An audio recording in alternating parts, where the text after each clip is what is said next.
सभी का इस चैनल में स्वागत है। तो आज हम लोग एक प्रकार का ट्रांसलेशन सीखते हैं, हिंदी के वाक्यों को अंग्रेजी में बनाने का नियम, एक प्रकार के वाक्य का। ठीक है? हाँ, तो मैं देखो, ठीक है। ध्यान से देखो। जैसे देखो, इन वाक्यों को देखें, अगर इस प्रकार का वाक्य रहे, जैसे वह कभी हंसता है कभी रोता है, अच्छा, मतलब कभी हंसता है कभी रोता है। वह कभी गाती है कभी हंसती है, मतलब दोनों तरफ कभी कभी रहे, इधर भी कभी उधर भी कभी, और दोनों तरफ क्रिया रहे। ठीक है? जैसे देखो, यहाँ हंसना क्रिया है, यहाँ रोना क्रिया है, यहाँ गाना क्रिया है, यहाँ हंसना क्रिया है। जब ऐसे वाक्यों में कभी प्लस क्रिया का प्रयोग होता है, यहाँ कॉमा है, मतलब पहले भी कभी प्लस क्रिया फिर कभी प्लस क्रिया। तो इस प्रकार के वाक्यों का अंग्रेजी अनुवाद बनाने का नियम क्या करेंगे? नाउ लिखेंगे, पहले NOW नाउ मतलब, उसके बाद सब्जेक्ट लिखेंगे, उसके बाद वर्ब लिखेंगे, उसके बाद फिर नाउ लिखेंगे, फिर सब्जेक्ट और फिर वर्ब। अब वर्ब सेंटेंस के अनुसार डिपेंड करेगा, कौन से सेंटेंस का है, प्रेजेंट का है, पास्ट का है, फ्यूचर का है, जो भी रहेगा उसके अनुसार डिपेंड करेगा। समझ में आया कि नहीं है? हाँ। क्या समझ में आया, बोलो। अब देखिए, यहाँ पे ऐसे वाक्यों में कभी क्रिया, अब वो उस वाक्य पर डिपेंड करेगा कि वो कैसा रहता है, क्या कैसा रहता है, वर्ब का मतलब कि कौन सा फॉर्म रहता है, हाँ, रहेगा वर्ब भी। दोनों तरफ कभी होना चाहिए। हाँ। मतलब जैसे वर्ब का कभी कौन प्लस सा, क्रिया होना चाहिए और फिर कभी प्लस क्रिया होना चाहिए। हाँ। हिंदी के वाक्य में यहाँ वह लिखने की आवश्यकता नहीं है। जैसे वह कभी हंसता है, वह कभी रोता है, ऐसा बोल लेंगे तो थोड़ा उटपटांग लगता है, इसलिए यहाँ पर सब्जेक्ट नहीं लिखा हुआ है। लेकिन जब अंग्रेजी अनुवाद करेंगे तो वहां पर सब्जेक्ट लिखेंगे। ठीक है ना? जैसे देखो यहाँ, जैसे पहले जैसे देखो एग्जाम्पल दिया, वह कभी हंसता है कभी रोता है, कॉमा दे दिया, हो गया काम। अब इसको कैसे बनाया? पहले नाम लिखा यहाँ नियम के अनुसार, फिर यहाँ सब्जेक्ट लिखा ही है, फिर हंसना का लाभ होता है क्योंकि यह प्रेजेंट इंडेफिनिट टेंस का वाक्य है, ताहे तीहे लगा हुआ है क्रिया में, है ना? हंसना में हंसता है तो प्रेजेंट इंडेफिनिट टेंस हम लोग पढ़े थे ना। हाँ। उसमें है ना, तो लाभ हो गया। फिर नाउ लगा, यहाँ पर एन बड़ा, चूंकि सेंटेंस का पहला अक्षर है इसलिए एन बड़ा हुआ, यहाँ पर एन छोटा हुआ क्योंकि यह बीच में आ रहा है ना, नाउ। तो नाउ, फिर यहाँ पर ही लिखा, भले यहाँ पर वह नहीं है लेकिन यहाँ पर सब्जेक्ट लिखाएगा इंग्लिश में। ठीक है ना? हिंदी में वह रहे या मत रहे, यहाँ पर ही लिखाएगा, फिर ही। और फिर रोना का क्राई होता है, CRY, तो क्राई का वीप होता है ना, विप भी लिख सकते हैं, विप्स भी लिख सकते हैं, और क्राई भी होता है। तो मर्जी जो मर्जी। हाँ, तो क्राई का क्या होता है? CRY होता है, तो उसको सिंगुलर बनाने के लिए IES लगाते हैं ना। जैसे जब प्लूरल, वो तो नाउन को बनाने के लिए लगाते हैं ना। अच्छा। नाउन के अंत में बाई हो और उसके पहले कॉन्सोनेंट होता है, उसका जब प्लूरल बनाते हैं तो उसमें बाई को आई बदल कर ES लगाते हैं। और जब वर्ब प्लूरल हो तो उसको सिंगुलर बनाते हैं। जब बहुवचन वर्ब होता है और उसको जब सिंगुलर बनाते हैं तो उसमें भी क्या करते हैं? बाई को आई बदल कर ES लगाते हैं। हम लोग पढ़ चुके हैं, पिछले वीडियो में देखना, तुम सिंगुलर से प्लूरल होने का नियम पढ़े हैं ना। हाँ पापा। वर्ब का जो प्लूरल से सिंगुलर कैसे बनाते हैं उसके नियम में हम लोग पढ़ चुके हैं। तो यहाँ हो गया ही क्राइज। ठीक है? वह कभी गाती है कभी हंसती है।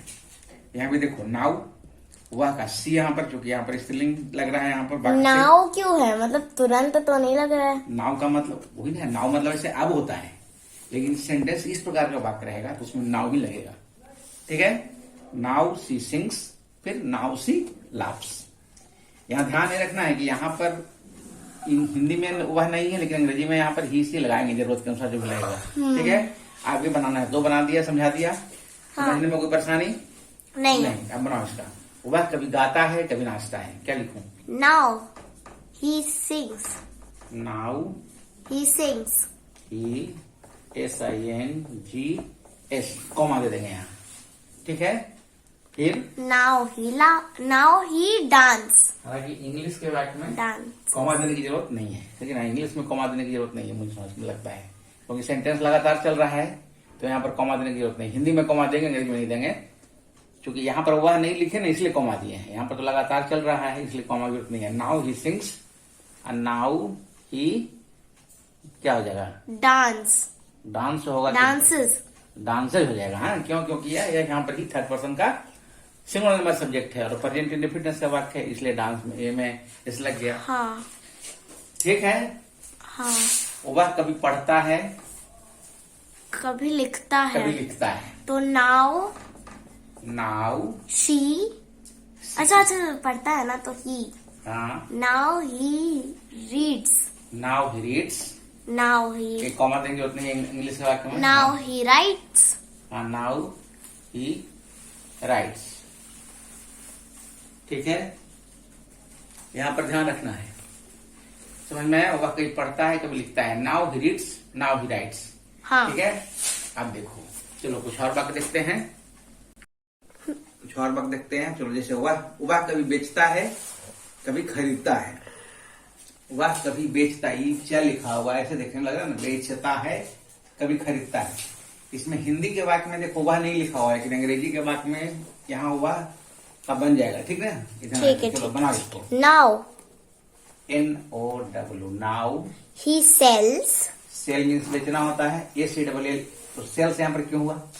क्योंकि वो नियम है ना, वो V5 उधर लगेगा ही। हाँ, क्योंकि यहाँ पर एक प्रेजेंट इंडेफिनिट टेंस का जैसा बात हो गया। हाँ। है ना, भले ये नियम अलग कभी वाला हम लोग बना रहे हैं, लेकिन जो टेंस वाला जो नियम है वो तो रहेगा ही, वो सब टेंस जगह तो लागू भाई होगा ही। रहेगा ही। तो इसलिए सेल्स हो गया। फिर यहाँ पर नाउ, नाउ ही यहाँ पर कॉमा नहीं बाइट्स, देना है। यहाँ पर हिंदी के वाक्य में कॉमा देना है, चूंकि यहाँ पर वह नहीं है इसलिए यहाँ पर कॉमा दिया गया, यहाँ नहीं देना है। इंग्लिश के वाक्य में कॉमा नहीं देना है। Now he sells, now he buys. BU, buy. Buy means खरीदना होता है, तो उसमें S लग जाएगा, बाई हो जाएगा। ठीक है, देखो मैं कभी पढ़ता हूँ कभी लिखता हूँ। चलो बोलो, बनाओ इसका। चलो तुम लोग में से कोई बनाओ, आप लोग में से कोई बनाइए जल्दी। उधर से कोई बनाओ। मैं कभी पढ़ता हूँ कभी लिखता हूँ, बोलो। बोलिए बोलिए बोलिए।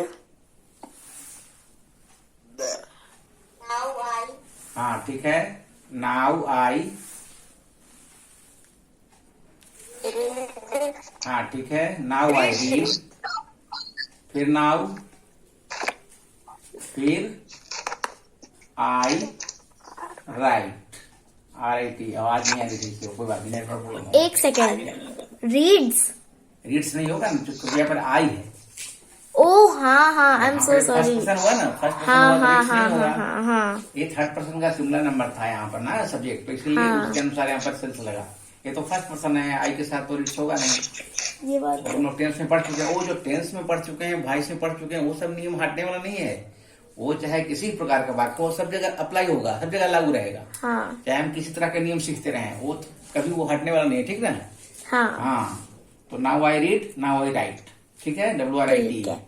वे लोग कभी दौड़ते हैं कभी कूदते हैं। वे लोग। नाउ, बोलो तुम बना, बोलो। वो बोल रहे हैं। हाँ बोलो। Now they हाँ, नाउ दे। हाँ, written दौड़ते लिखा है, वो दौड़ते लिखा है, दौड़ते। वो दौड़ते लिखा हुआ है।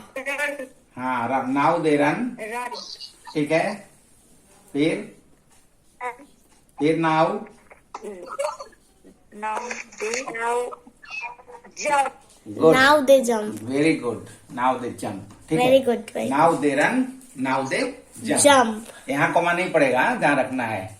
वे लोग कभी दौड़ते हैं कभी कूदते हैं। अब यहाँ देखो, तुम कभी हंसती हो कभी मुस्कुराती हो। चलो इसका बनाओ। मैं हाँ बनाओ।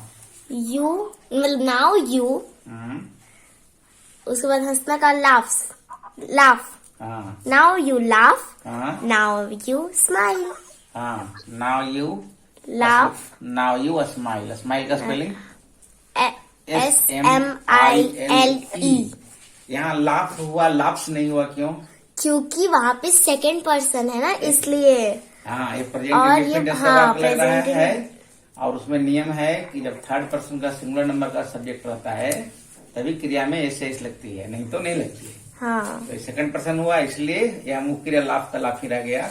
हाँ। जैसे यहाँ भी ये थर्ड पर्सन तो हुआ, लेकिन ये बहुवचन हो गया, प्लूरल हो गया, इसलिए यहाँ भी रन ही लग गया। ओके। जबकि यहाँ ही ऊपर में, यहाँ देखो ऊपर में क्या है, यहाँ पर ये थर्ड पर्सन का सिंगुलर नंबर है, इसलिए यहाँ पर एस लग गया।